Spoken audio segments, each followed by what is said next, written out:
Good morning children, welcome back to my YouTube channel. Today I am going to start exercise 2.1. In last class we have studied about the concepts of polynomials. So let us start exercise 2.1. First question.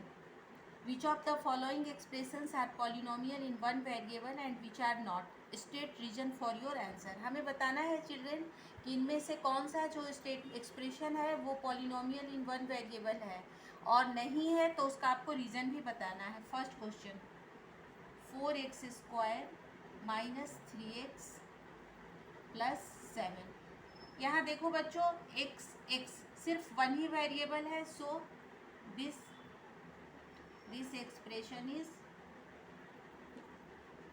Expression या this polynomial हम लिख सकते हैं. This polynomial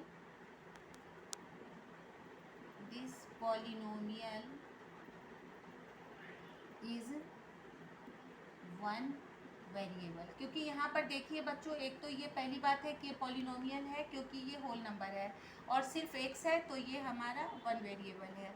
second y² plus √2. This is also one variable polynomial. This polynomial is also one variable. जिनके नहीं है ना children, उनके हमें रीज़न बताने हैं. थर्ड में हमारे पास है 3√t plus t√2. This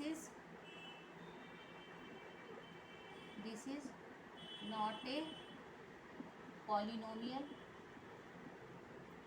reason क्या है? Because exponent of t is not a whole number. ये जो है ये हमारा होल नंबर नहीं है चिल्ड्रेन, है ना.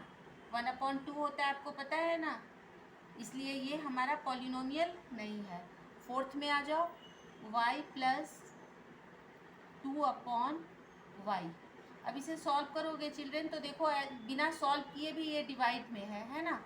तो ये डिवाइड में है तो यहाँ भी y की वैल्यू क्या हो जाएगी? ऊपर जाकर अगर हम इसे लिखेंगे तो y प्लस 2 और ये अगर ऊपर गया तो y का पावर -1 बन जाएगा. या y² प्लस 2/y डिवाइड में आ गया. Here exponent is not a whole number, therefore this is not a polynomial. ये भी एक पॉलिनोमियल नहीं है चिल्ड्रन, क्योंकि यहाँ भी क्या हो गया, y का जो पावर है वो माइनस में आ गया तो ये हमारा एक पॉलिनोमियल नहीं है. ओके.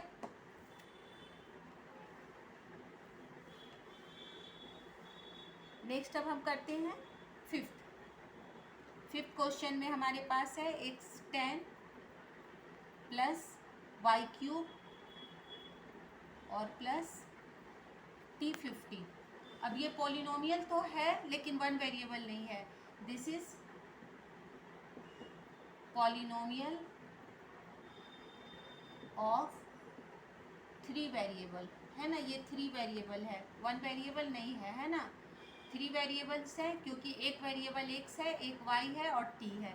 तो ये भी जो हमारा है ये वन वेरिएबल नहीं है. Okay children, now we have come to the question number second.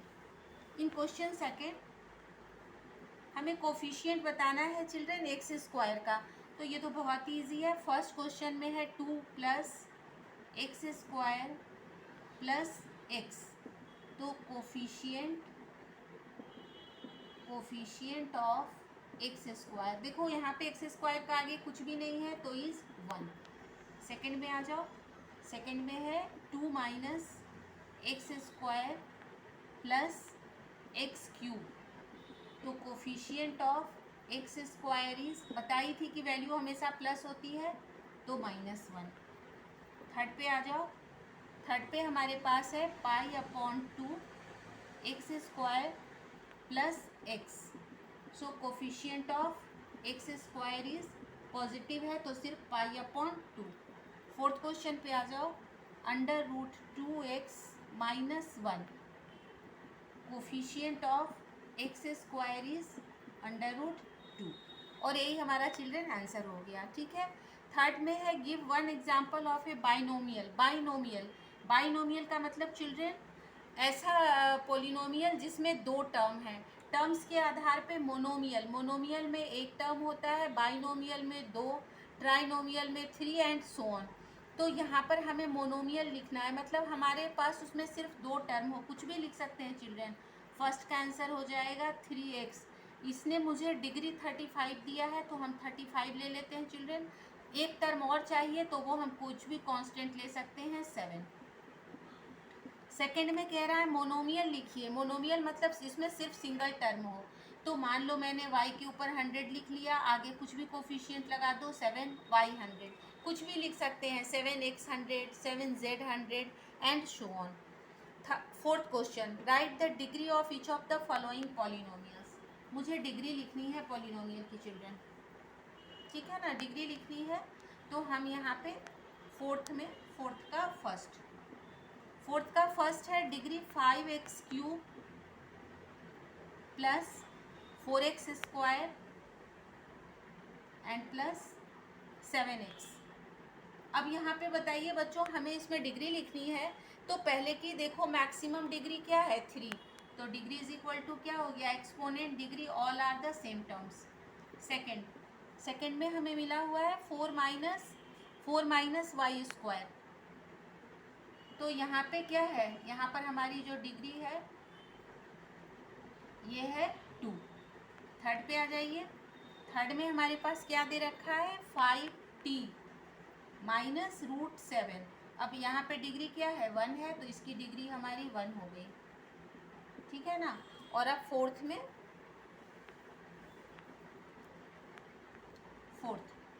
Question में हमारे पास 3 है, मतलब x का टर्म ही नहीं है चिल्ड्रेन, तो डिग्री क्या है यहाँ पे, x की डिग्री 0 है, क्योंकि आपको पता है ना x का पावर 0 1 के इक्वल होता है। अब फिफ्थ क्वेश्चन पे आ जाइए। हमें यहाँ पे बताना है, फर्स्ट क्लास में बता चुकी हूँ, linear, quadratic and cubic. Linear के लिए हमारा पावर 1 होना चाहिए, क्वाड्रेटिक के लिए 2 और क्यूबिक के लिए 3। तो 5 का first x² plus x, degree कितनी है 2, तो ये कैसा है quadratic, this is a quadratic polynomial. बहुत इजी है चिल्ड्रन। सेकंड में आ जाओ। सेकंड है हमारे पास x माइनस x³। अब देखिए वैल्यू क्या है, यहाँ पे क्यूब में है तो ये क्या हो गया क्यूबिक पॉलिनोमियल। थर्ड पे आ जाइए। थर्ड में है y plus y² plus 4, y plus y² plus 4। Again देखिए डिग्री क्या है 2, तो ये भी हमारा है क्वाड्रेटिक पॉलिनोमियल। ओके, फोर्थ पे आते हैं अब हम लोग। Fourth question 1 plus x। अब x की पावर 1 है चिल्ड्रन, तो ये हमारा लीनियर है, this is a linear polynomial. Next अब हम आ जाए फिफ्थ पे। फिफ्थ है 3t, तो यहाँ भी देखो t की पावर 1 है, तो ये भी हमारा लीनियर पॉलिनोमियल है।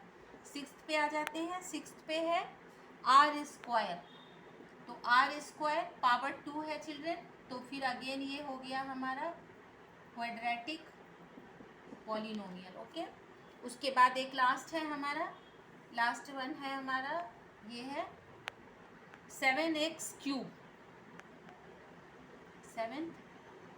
7x³ 3 है, तो ये हमारा हो गया cubic polynomial. Okay children, if you enjoyed my video, be sure to like, share and subscribe it.